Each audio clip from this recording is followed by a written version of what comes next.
உங்கள் தந்தி1 தொலைக்காட்சியில் கருடா தினமும் காலை 6 மணிக்கு காண தவறாதீர்கள். கோவையில் கடன் வசூலிக்க வந்தவரை நாயை விட்டு கடிக்க விட்டு விடுவேன் என பெண் மிரட்டும் வீடியோ தற்போது வெளியாகி உள்ளது. அந்த காட்சிகளை பார்க்கலாம். இல்ல அவர் கார் எடுத்துட்டு போன நீங்க தள்ளனீங்க எதுக்கு தள்ளனீங்க இந்த இடத்துல ஏன் நிக்கணும் ஒரு நிமிஷம் பொறுக்குன காருக்கு உண்டான பேப்பர் உங்ககிட்ட கேட்டனே இல்லையா காருக்கு பேப்பர் வந்தாச்சு பேப்பர் வாட்ஸ்அப் உங்களுக்கு பண்ணிக்க போவுல போவுல நினைச்சிட்டு இருக்கீங்க நீ நாய் அனுப்பமா அடிச்சு கோதரி பிச்சை எடுத்துருவாங்க தெரிஞ்சுக்கோங்க. அடிப்பீங்களா நீங்க காரை?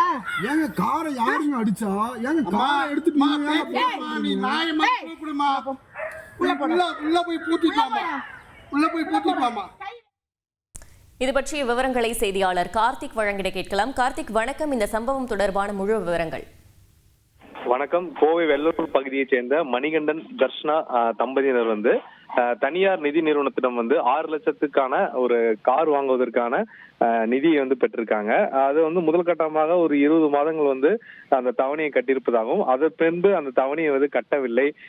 அதே சமயம் நிதி நிறுவனம் சார்பில் அவங்க காருக்கான நிலையான அந்த நம்பர் பிளேட் கொடுக்கல அப்படின்னு சொல்லி இரண்டு தரப்புக்கும் இடையே வாக்குவாதம் ஏற்பட்டிருக்கு. இது சம்பந்தமா கடந்த ஒரு 6 மாதமாக பிரச்சனை ஏற்பட்டிருக்குது. இந்த சூழல்ல கடந்த 2 தினங்களுக்கு முன்பு இந்த வெள்ளலூர் பகுதிக்கு தனியார் நிதி நிறுவனத்தினர் அந்த காரை எடுக்கிறதுக்காக சென்றிருக்காங்க. அப்போது அந்த வீட்டை சேர்ந்த பெண் பிரியா என்பவர் அவர் வீட்டில் வளர்த்த நாயை வைத்து மிரட்டியதாகவும் அந்த மிரட்டியதுல அந்த நாய் கடித்து 12 இடங்கள்ல அந்த நாய் கடித்திருப்பதாக முதல் கட்ட தகவல் தெரிய வந்தது.